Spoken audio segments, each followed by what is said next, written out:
You ever catch yourself, like, walking down the street in the rain, feeling maybe a little melancholic? Oh, absolutely. And suddenly you realize you're literally acting out a movie scene. Yeah, I think we all do that. You know the feeling, you're adjusting your posture, you're staring meaningfully into the middle distance, Right. and you are just waiting for that indie acoustic soundtrack to kick in. Just waiting for the camera to pan around. Exactly. You're behaving as if there's a hidden camera panning around you, capturing your very profound, very cinematic struggle. It is an incredibly common phenomenon. I Yeah. mean, we slip into narrating our own existence, basically performing for an audience that isn't actually there. Yeah.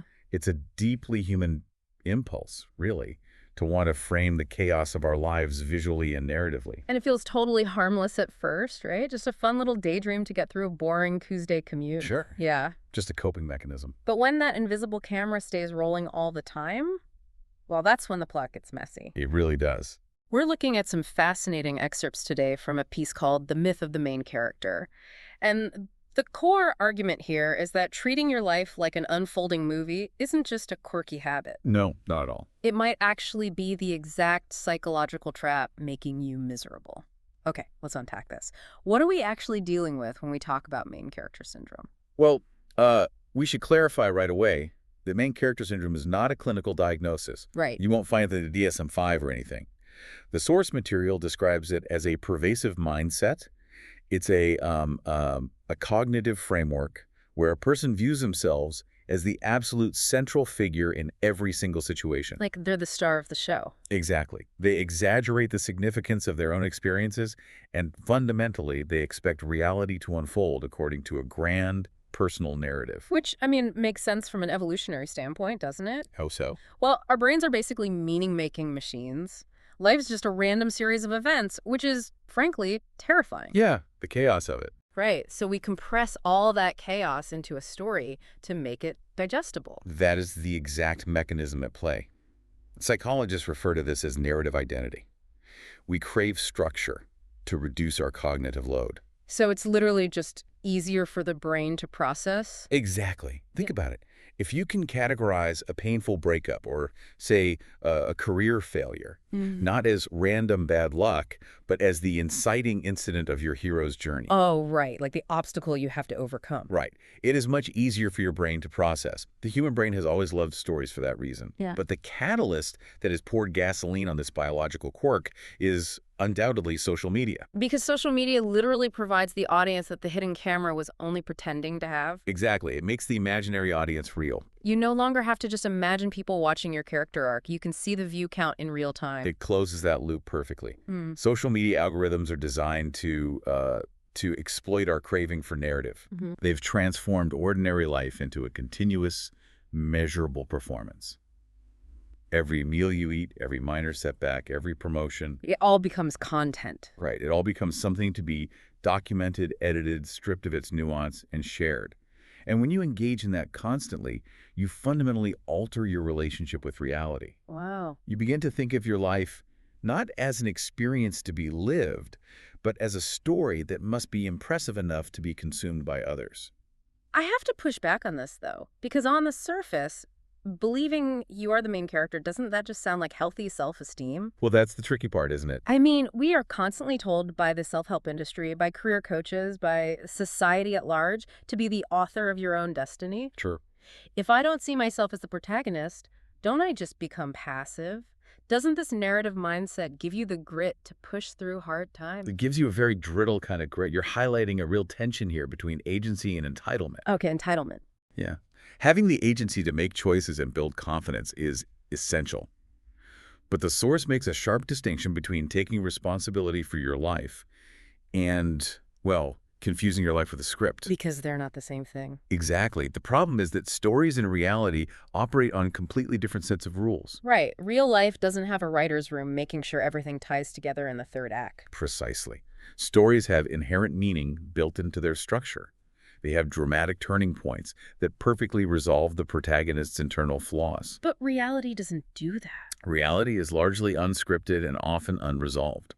The psychological danger begins when you become attached to the idea that your life must be extraordinary Ugh. and that your current struggles are just the necessary, Act 2 low point before your inevitable dramatic success montage. It makes me think of an analogy. Imagine you're at an amusement park Okay. and you get on this incredible, massive roller coaster. Yeah. But instead of putting your hands up, feeling the win, actually letting your stomach drop, you're distracted. Right. You spend the entire 3-minute ride staring at your phone, holding a selfie stick, obsessing over whether the camera is capturing the perfect angle of you being thrilled. That visualizes the dissociation perfectly. Right. The text describes this as being physically present, but psychologically observing yourself from the outside. You are splitting your consciousness between the actor and the audience. And when you do that, you are chemically divorcing yourself from the experience. Mm-hmm. By staring at that phone screen, your brain is processing a 2D proxy of the ride. Mm-hmm. You are suppressing the raw adrenaline, the cortisol, the actual visceral sensory input of the drop, and you're trading it for anticipatory social validation. Exactly. You aren't actually riding the roller coaster. You are just producing content about riding a roller coaster. And the internal monologue shifts entirely. The fundamental question you ask yourself changes from, am I enjoying this, or what am I learning here? To how will this look to others? Exactly. To how will this look to others? Mm-hmm. And that shift is insidious. Vacations become content. Friendships become content. Yeah, everything is just fodder for the feed. Even your own personal, quiet growth, your mental health journey or your spiritual realizations, it all becomes content to be packaged and fed to the narrative. Which is a heavy burden to carry every minute of every day. I mean, you are the director, the star, the marketing team, and the critic of your own life. The exhaustion is profound. It creates a massive tension between expectation and reality. When you operate under a cinematic narrative, you quietly harbor the belief that you are destined for something special. Right. And that the universe owes you a payoff.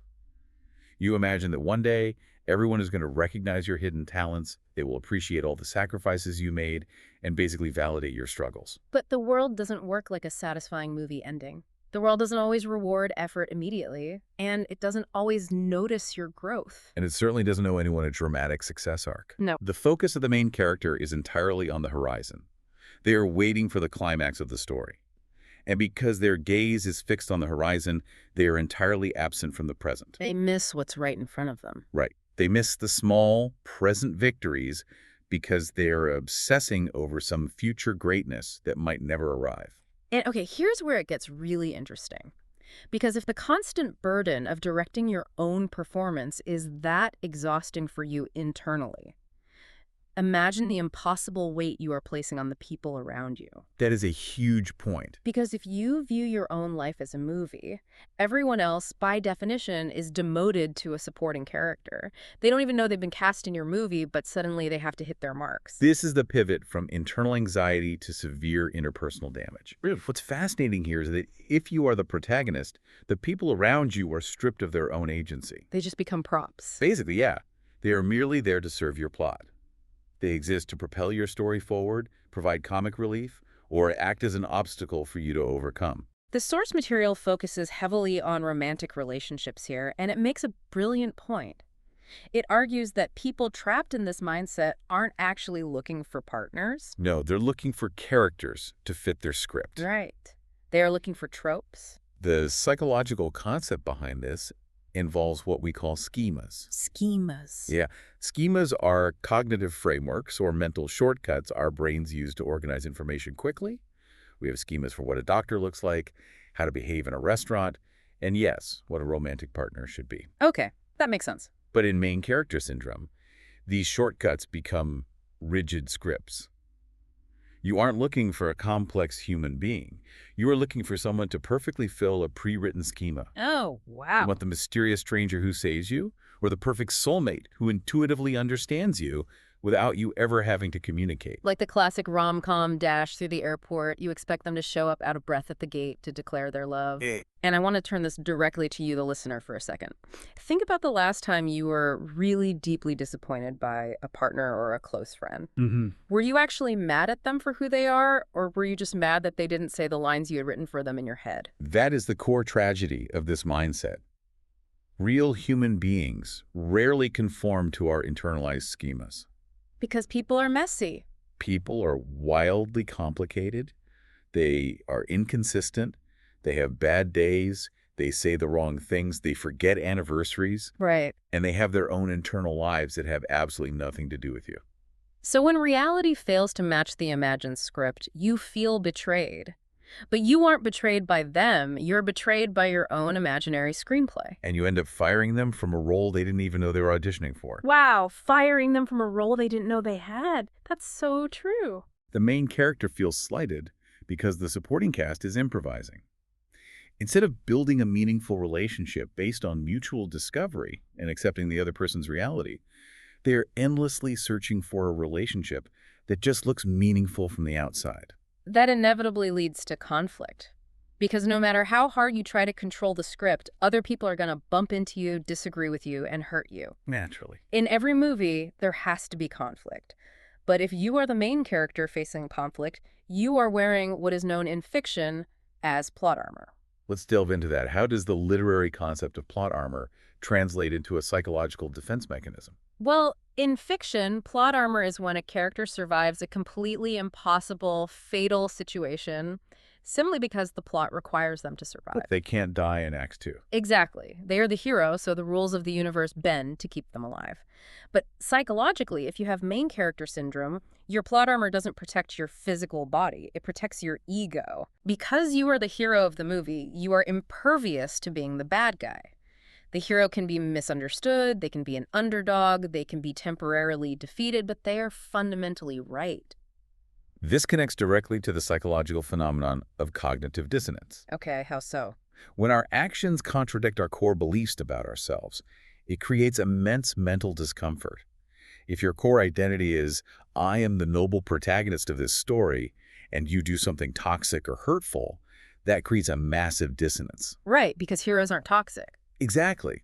Admitting fault threatens your entire narrative architecture. So your brain literally rewrites the memory of the conflict to protect the ego. It really does. The hero never has to look in the mirror and say, wow, I was incredibly manipulative in that interaction. The brain refuses to make itself the villain. The text points out that in this mindset, the question someone asks after a failure or a fight isn't the crucial mature question, what role did I play in the situation? Instead, the ego defense kicks in, and the question becomes a victimized, why does this always happen to me? It's always an external force acting upon them. It's a bad boss, a toxic ex, an unfair economy. Right. They are just the noble protagonist suffering the slings and arrows of a cruel universe, which, might feel comforting in the moment, but it completely paralyzes any chance of personal development. Growth requires vulnerability, and plot armor prevents vulnerability. As the source notes, real growth only begins when individuals stop casting themselves as heroes and start viewing themselves as participants. Becoming a participant means accepting that you are just one part of a larger ecosystem. You aren't the center of the universe. Exactly. A participant recognizes that every relationship contains two distinct perspectives, neither of which is the absolute objective truth. Right. Everyone has their own valid reality. Every disagreement contains multiple valid realities. True maturity requires embracing that deep complexity, rather than retreating into the comforting binary simplicity of a hero versus villain narrative. It is so much easier for your brain to say, my boss is an evil mastermind trying to ruin my career, than it is to sit down and say, my boss is stressed out from their own life and I missed a deadline and we are both communicating poorly. The latter requires taking responsibility. It requires sitting with the discomfort of your own flaws. Yeah. The former just requires you to play the misunderstood martyr. But playing the martyr, while it protects your ego, ultimately isolates you from genuine human connection. So we've looked at how this syndrome exhausts you internally by forcing you to constantly direct your own life. We've seen how it destroys your relationships by turning complex human beings into flat tropes. And we've seen how cognitive dissonance and plot armor completely kill your ability to grow from conflict. It's a bleak picture. So what does this all mean? How do we escape this? How do we turn the camera off? Well, the solution the text offers requires a profound shift in perspective. It challenges the reader to embrace what it describes as one of the most liberating realizations a person can have, understanding deeply and truly that life is not a movie. And when you really let that sink in, it is such a relief. You don't have to be extraordinary. You really don't. The source explicitly points out that there is no soundtrack swelling in the background of your life. There's no audience judging your character arc, and there's absolutely no guarantee of a perfect, tied up with a bow ending. At first glance, a narrative-obsessed brain might find that depressing. It might sound like saying your life doesn't matter. Right. But the psychological reality is the exact opposite. It is profoundly freeing. Because the burden of performance is finally lifted. You can just put the heavy camera equipment down, and when you stop trying to curate a remarkable life for an imaginary audience, you actually open your eyes to the remarkable moments that are happening right in front of you. The text lists these beautiful, ordinary examples of where real life actually happens. A meandering conversation with a friend that doesn't lead to a major plot point. Yeah. A quiet Saturday morning drinking coffee. A shared laugh. A sunset that you watch without taking a photo of it. These are experiences that will never make it into a movie trailer. They aren't dramatic, they won't get thousands of likes on social media, and they don't advance any kind of overarching plot. But they are visceral, they are real. These quiet, unrecorded moments are the actual substance of a life. The healthiest people understand that meaning is not something you discover at the end of some grand, predestined narrative. It's not a prize at the end. Right. Meaning isn't waiting for you at the finish line of your arc, ready to be handed to you like a trophy. Right. Meaning is created. It is built from the ground up through daily, ordinary choices. Through small acts of kindness, through discipline, through honesty, through just being present in the room with the people you love. The source distills this down into a single powerful sentence. The goal is not to become the main character. The goal is to become fully human. Wow, that is a heavy distinction. Being fully human means giving yourself permission to be messy. It means giving yourself permission to just be a background character in a coffee shop, totally unobserved. It means being a supporting character in your friend's life when they need you to prioritize them. And sometimes it even means accepting that you might be the villain in someone else's story because you made a mistake and hurt them. And you have to own that without making excuses. Living without the safety net of a script. Yes, existing without the script. When individuals release the exhausting, entitled belief that the universe owes them a great story, they finally gain the actual freedom to write one for themselves. Not through performance, not through seeking validation from an audience, and not through creating a spectacle. They do it through grounded, intentional living. You know, we started this journey by picturing that imaginary hidden camera recording you walking in the rain, and we've explored how that invisible lens, especially when it is weaponized by social media algorithms, traps you in a cycle of performance. A vicious cycle. It chemically divorces you from your own joy. It leaves you constantly disappointed by the supporting cast of your life who won't read your script. And it builds an ego defense that blinds you to your own flaws. But the way out is entirely within your control. You just have to yell cut. You let go of the need for a perfect narrative arc, and you just start living fully and viscerally in the quiet, messy reality of the present. I want to leave you with a final thought to ponder that builds on everything we've analyzed today. Let's hear it. Consider what happens when you finally let go of the exhausting need to be the main character. Think about how that fundamentally changes the way you view the strangers around you. Oh, that's interesting. Think about the person who cut you off in traffic this morning, or that coworker who always seems to overreact in meetings. If you suddenly realize that they too are secretly struggling under the crushing weight of directing, starring in, and agonizing over their own imaginary movie, does it make you just a little more empathetic to their bad acting? Suddenly, the whole world is just full of exhausted directors who forgot how to just be people. Next time you catch yourself waiting for that acoustic soundtrack to kick in, just remember to look around at everyone else's hidden cameras too. Take a breath, put the script down, and just enjoy the ride. Thank you so much for joining us on this deep dive. Take care of yourselves, and we'll catch you next time.